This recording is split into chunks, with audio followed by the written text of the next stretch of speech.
నిన్న జనసేన పార్టీ నాయకులు కార్యకర్తలతో పవన్ కళ్యాణ్ అయితే ఒక భేటీ అయితే నిర్వహించడం జరిగింది. ఈ భేటీలో ప్రొఫెసర్ నాగేశ్వర్ చేసినటువంటి వ్యాఖ్యలను పరోక్షంగా ప్రస్తావిస్తూ ఆయనకు ఒక కౌంటర్ ఇవ్వడంతో పాటు జన సైనికులకు కూడా నిన్న పవన్ కళ్యాణ్ అయితే క్లియర్గా ఒక దిశానిర్దేశం చేశాడు. వాస్తవానికి ఒక రకంగా ఇటీవల జన సైనికులు ప్రవర్తిస్తున్న తీరు మీద కొంత అసంతృప్తి అయితే వ్యక్తం చేసినట్టుగా కనపడుతుంది. ఆయన ఒక విషయాన్ని నిన్న స్పష్టంగా చెప్పారు. మనస వాచ కర్మణ ప్రజలు మనల్ని నమ్మి కూటమిలో మనకి ఓట్లేశారు. సో అలాంటప్పుడు మనం ఎంత బాధ్యతగా వ్యవహరించాలి, చిన్న చిన్న సమస్యలను పెద్దదిగా చేసే ప్రయత్నం చేయొద్దు, సర్దుకుని ముందుకు వెళ్ళాలి. ఒకవేళ మీరు సర్దుకోలేని పరిస్థితి లేదా ఆత్మగౌరవం దెబ్బతినే పరిస్థితి వస్తే అప్పుడు నేనే నిలదీస్తాను, నేను అండగా ఉంటాను. కానీ ప్రతిదాన్ని మీరు భూతద్దంలో పెట్టి చూసి పెద్దది చేసే ప్రయత్నం చేయొద్దని చెప్పారు. అలాగే తమిళనాడు రాజకీయాలకు సంబంధించి గతంలో అక్కడ విజయ్ గెలిచిన నేపథ్యంలో కొంతమంది జనసేన పార్టీకి శ్రేయోభిలాషులు కావచ్చు లేదా నాయకులు కావచ్చు, చాలామంది నా చెవుల్లో ఓదర కొట్టేశారు. మీరెందుకు సీఎం కాకూడదు, మీరెందుకు అలా చేయలేదని చెప్పి నాకు ఓదర కొట్టేశారు. కానీ అక్కడ తమిళనాడు రాజకీయ పరిస్థితులు వేరు, ఇక్కడ రాజకీయ పరిస్థితులు వేరు అని చెప్పడంతో పాటు సినిమా పరంగా నన్ను అందరూ అభిమానిస్తారు, కానీ రాజకీయంగా ఓట్లేసే సమయానికి మటుకి కులాల వారీగా విడిపోతారు, కులాలు మాత్రం గుర్తొస్తాయి. అందుకు కదా ఇక్కడ మనం బలహీనమైపోయింది. మీరందరూ ఐక్యమత్యంతో ముందుకి నడిస్తే నాకు ఈ పరిస్థితి ఎందుకు ఉంటుంది? సో ఇదే విషయాన్ని నిన్న పవన్ కళ్యాణ్ అయితే వాళ్ళతో చెప్పారు. ఆయన ఒక క్లియర్ ఇన్స్ట్రక్షన్ అయితే నిన్న జన సైనికులకి అయితే ఇవ్వడం జరిగింది. నేను చెబుతాను, మీరు ఫాలో అవ్వండి, అంతే. ఫైనల్ డెసిషన్ నాదే, నేనే కమాండర్గా ఉంటా. నన్ను సేనాని అన్నారు, ఇప్పటివరకు నేను మాట్లాడాల, నన్ను సేనాని అన్నారు. సేనాని చెప్పిన మాట మీరు వినండి, అంతే. నేను ఒక ఇన్స్ట్రక్షన్ ఇస్తే దాన్ని ఫాలో అవ్వండి, తిరిగి నన్ను క్వశ్చన్ చేయొద్దు. నేను అన్నీ ఆలోచించి రాష్ట్ర భవిష్యత్తు, పార్టీ భవిష్యత్తును దృష్టిలో పెట్టుకునే ఒక నిర్ణయం తీసుకుంటా. ప్రతి నిర్ణయం అందరికీ నచ్చొచ్చు, నచ్చకపోవచ్చు. ఒకవేళ నా నిర్ణయం నచ్చకపోతే నిర్మోహమాటంగా మీరు పార్టీ నుంచి వెళ్ళిపోవచ్చు. మీరు ఇచ్చిన ఇన్స్ట్రక్షన్ నేను కాదు అనే వారెవరు కూడా పార్టీలో ఉండాల్సిన అవసరం లేదు. లైను దాటితే వాళ్ళని పార్టీ నుంచి నేనే తప్పిస్తా. ఆ తర్వాత మీరు నన్ను తిట్టుకున్నా నాకు బాధ లేదు. నేను 5 కోట్ల మంది ప్రజల కోసం, రాష్ట్ర భవిష్యత్తు కోసం ఆలోచిస్తున్నా. సో చిన్నటికి గొడవలు పెట్టుకునే పరిస్థితి ఉండకూడదు. కూటమిలో ఉన్నప్పుడే బలంగా ఉండాలి. మీ వల్ల వచ్చే ఇబ్బందులు ఈ కూటమి పొత్తుకి ఇబ్బందిగా మారకూడదని నేను ఒక వ్యాఖ్యలు అయితే నేను పవన్ కళ్యాణ్ చేయడం జరిగింది. దీంతో అంటే అందరికీ అర్థమైంది, ఇటీవల విజయ్ గెలిచిన తర్వాత దాన్ని పవన్ కళ్యాణ్కి లింక్ చేస్తూ చాలామంది మాట్లాడిన మాట వాస్తవానికి ఆ టైంలో ఆయన సర్జరీ చేసుకుని రెస్ట్ తీసుకుంటున్నటువంటి సమయం. సో దాన్ని తరువాత ఆల్రెడీ ఇప్పటికే ఒకసారి పవన్ కళ్యాణ్ ప్రస్తావించాడు, తమిళనాడు రాజకీయాలు వేరు, మన ఆంధ్ర రాజకీయాలు వేరని. అదే అంశాన్ని నిన్న కూడా మరొకసారి పవన్ కళ్యాణ్ అయితే ప్రస్తావించడం జరిగింది. ఫైనల్గా నేను చెప్పింది ఒకటే, మనకే సఖ్యత లేకపోతే ఎలా? నేను ఎవరినైనా ఒకరిని నాయకుడిగా పెడితే చాలామందికి నచ్చదు, పోనీ ఇంకొకరిని నాయకుడిగా పెడితే వీళ్ళకి నచ్చదు. అలా ఏ ఒక్కరికి అందరూ పూర్తిగా నచ్చరు, అలాగని చెప్పి వదులుకుని వెళ్ళిపోతామా? ఇక నేను ఇప్పుడు చెబుతున్నాను, నాదెండ్ల మనోహర్ని నాయకుడిగా పెడుతున్నాను, అంతే, మీరు ఫాలో కావాల్సిందే, ఆయనే ఇక మిమ్మల్ని చూసుకుంటాడు అని నిన్న ఆ ఇన్స్ట్రక్షన్ కూడా ఇవ్వటం జరిగింది. పదవులు వచ్చిన తర్వాత జన సైనికులందరూ నిరుత్సాహపడిపోయారు. అదేంటో ఎవరికైనా పదవులు వస్తే ఉత్సాహంగా పనిచేస్తారు. ఇప్పుడు నాలో ఉన్న కొట్లాటే పోరాటం కానీ ఉత్సాహం కానీ ఏమీ తగ్గల. కానీ మీకేంటో పదవులు ఇస్తే చెప్పబడిపోయారు. అలా చెప్పబడిపోయే వాళ్ళు జనసేన పార్టీకి అవసరం లేదు. ఉత్సాహంగా కొట్లాడే శక్తి ఉన్నవాళ్ళు మాత్రమే జనసేన పార్టీకి కావాలని చెప్పి వ్యాఖ్యలైతే చేయడం జరిగింది. మొత్తంగా జనసేన పార్టీలో ఇటీవల జరుగుతున్నటువంటి పరిణామాలన్నిటినీ కూడా నిన్న పవన్ కళ్యాణ్ అయితే ప్రస్తావించినట్టుగా తెలుస్తుంది. సో ఈ ఉచిత సలహాలు ఇచ్చేవాళ్ళు పార్టీలో నేనేదైనా ఒక నిర్ణయం తీసుకోవాలి అంటే తీసుకోనివ్వరు. నేను ఒక అడుగు ముందుకేద్దామంటే వీళ్ళు 10 అడుగులు వెనక లాగుతున్నారు నన్ను. సో అది నన్ను తీవ్రంగా ఇబ్బంది పెడుతుంది. కాబట్టి ఇక నుంచి ఆ ఛాన్స్ లేదు. నేను ఒక నిర్ణయం తీసుకుంటాను, మీరు ఫాలో అవ్వండి, అంతే. అలాంటి వాళ్ళు మాత్రమే పార్టీలో ఉండండి. పుష్కర కాలంగా ఎదురు చూస్తున్నాను, పుష్కర కాలంగా చూసి విసిగి చెందిపోయాను. కాబట్టి ఇక నుంచి ఇప్పటి వరకు మీరు డెసిషన్లు తీసుకున్నారు, నేను పాటించాను, ఇక నుంచి నేను డెసిషన్ తీసుకుంటాను, మీరు పాటించండి అని చెప్పి జన సైనికులకైతే ఒక హితబోధ అయితే చేయడం జరిగింది. దీనికి సంబంధించి ఇంకా పవన్ కళ్యాణ్ ఏం మాట్లాడారనేది ఒక వార్త వచ్చిందో ఒకసారి చూద్దాం. పార్టీకి నేనే కమాండర్, వ్యూహం నాదే, అందరూ పాటించాల్సిందే. 5 కోట్ల మంది ప్రజల ఆకాంక్షను తీర్చేందుకే కూటమి కట్టాం. చిన్న సమస్యలకు గొడవ పడతామా? ఇబ్బందులను భరిస్తా, చెయ్యి దాటిపోతే మాత్రం సహించను. నేరస్తులను జైలుకు పంపాలని కోర్టులకు మేం చెప్పాలా? అరెస్టు చేయిస్తారనే సెంటిమెంట్ చూపించి సీఎం అవ్వాలనుకుంటున్నారేమో జనసేన అధ్యక్షుడు ఉప ముఖ్యమంత్రి పవన్ కళ్యాణ్ వ్యాఖ్యలు. సో రాష్ట్రంలో 5 కోట్ల మంది ప్రజల ఆకాంక్షలు నెరవేర్చడం కోసం కూటమి కట్టాం, మనమేదో చేస్తామని, రాష్ట్రాన్ని అభివృద్ధి చేస్తామని కదా ప్రజలు మనల్ని నమ్మింది. అలాంటి కూటమిలో ఉన్న చిన్న చిన్న సమస్యలకు గొడవ పడతామా?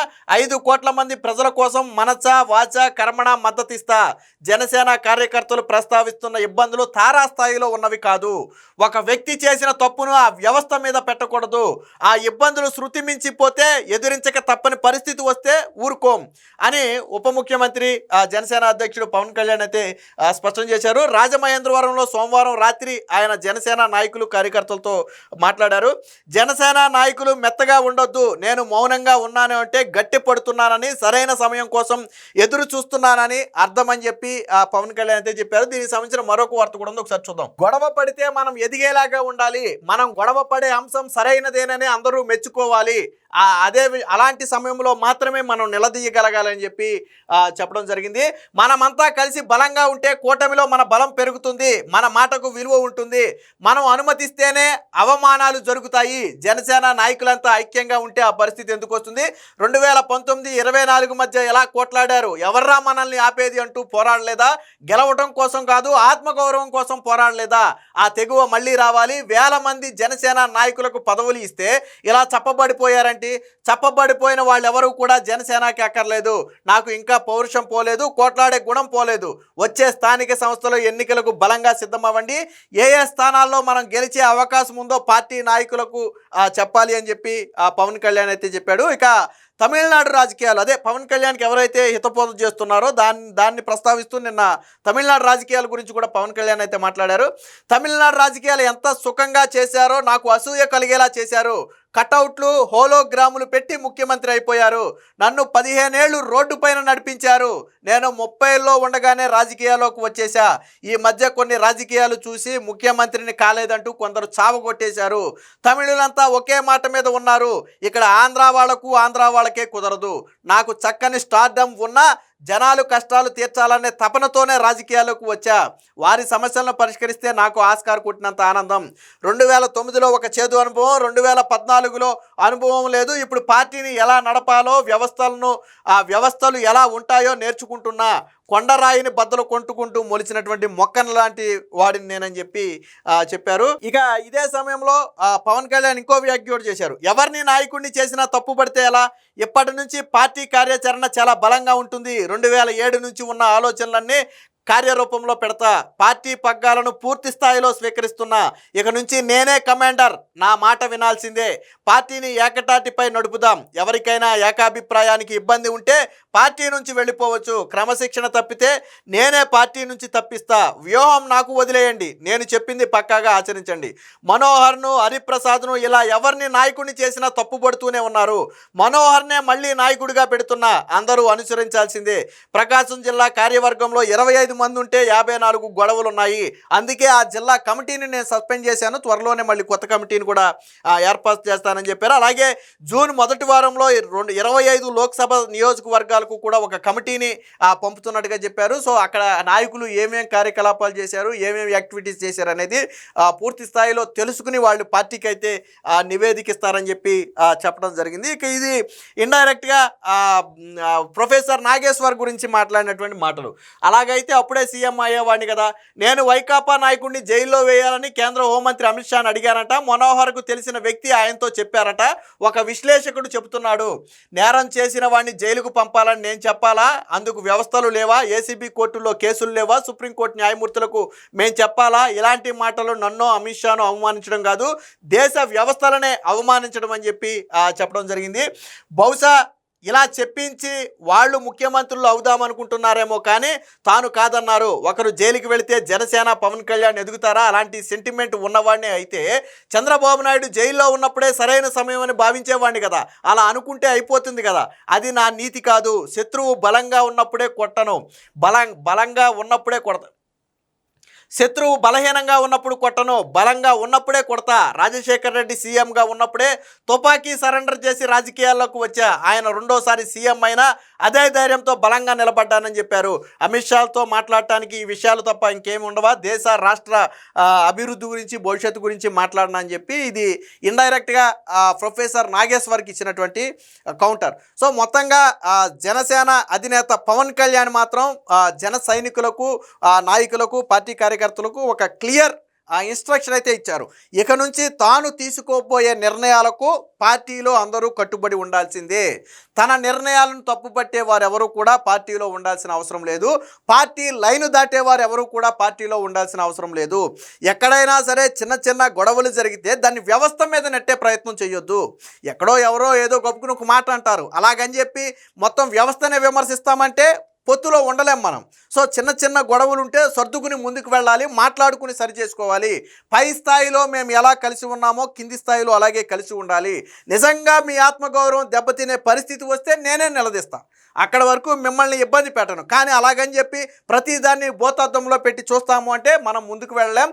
5 కోట్ల మంది ఈ కూటమిని నమ్మి అంగీకరించి ఆశీర్వదించి మనకి పదవులు కట్టబెట్టారు. సో దానికి న్యాయం చేయాల్సిన బాధ్యత మన మీద ఉంది. అంతేగాని కొట్లాటలతో దీన్ని చెడగొట్టే ప్రయత్నం చేయొద్దని చెప్పి ఒక రకంగా ఎవరైతే ఇటీవల కొంతమంది పుల్లలు పెడుతున్నారో వారికైతే పవన్ కళ్యాణ్ అయితే ఒక స్ట్రాంగ్ హెచ్చరిక ఇచ్చారు. ఇదే సమయంలో పార్టీలో ఉన్నటువంటి అలాగే పౌర సరఫరాల శాఖ మీద ఇటీవల ఒక వార్త వచ్చింది. తీరా ఆరాధిస్తే తెలిసింది ఏంటంటే మన పార్టీలో ఉన్నటువంటి ఒక వ్యక్తి దీని మీద ఏదో లీక్ ఇచ్చి వార్త రాయించాడని తెలిసింది.